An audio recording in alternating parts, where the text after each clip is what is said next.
বাংলাদেশে পশুদের উপর নির্যাতন এটা কিন্তু এখন আর বিচ্ছিন্ন ঘটনা না। এটা কিন্তু বাংলাদেশের একটা harsh reality অথবা বাস্তবতা।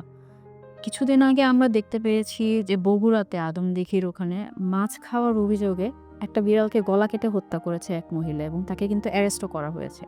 আবার রিসেন্টলি আমরা দেখলাম যে ২০ টা কুকুরছানাকে মেরে ফেলার অভিযোগে যাত্রাবাড়ীতে যাদেরকে আটক করা হয়েছিল, আদালত কিন্তু তাদেরকে ২.৫ বছরের জেল দিয়েছে।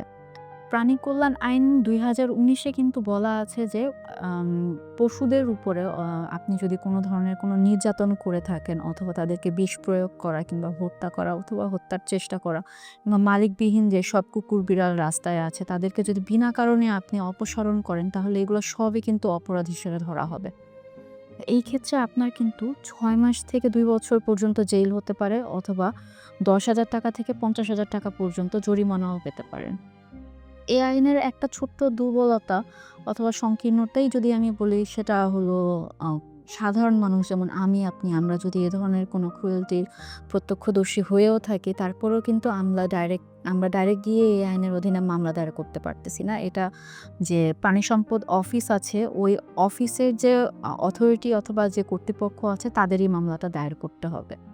তো এই ক্ষেত্রে যদি এটা এই আইনের সেকশন 18 এ বলা আছে তো এই ক্ষেত্রে যদি এরকম হয় যে একটু সংশোধন করে এই ধারাটা সাধারণ মানুষ যারা কিনা আছে আমি আপনি অথবা যারা কিনা প্রত্যক্ষদর্শী হলো কিংবা পুলিশই যদি থাকে পুলিশের ক্ষেত্রেও যদি বলি অথবা যারা কিনা অ্যানিম্যাল ওয়েলফেয়ার নিয়ে কাজ করছে এই ধরনের বিভিন্ন অর্গানাইজেশনস গুলোকে যদি আমরা এই অ্যাবিলিটিটা দেই যে তারা এরকম জিনিস যদি উইটনেস করে তখন তারা যদি এটার এগেনস্টে অভিযোগ করতে পারে তাহলে হয়তো বা এই আইনের অধীনে যে সেকশনস গুলো আছে বাকি সেগুলো আরো বেশি কার্যকর হয়ে যাবে এবং আইনটা আরো বেশি এফেক্টিভ হবে।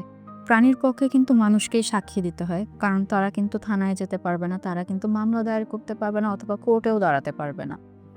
তো এইসব নীরব এবং অসহায় প্রাণীদের পক্ষে আপনার আমাদের আওয়াজটাই কিন্তু প্রথম আইন।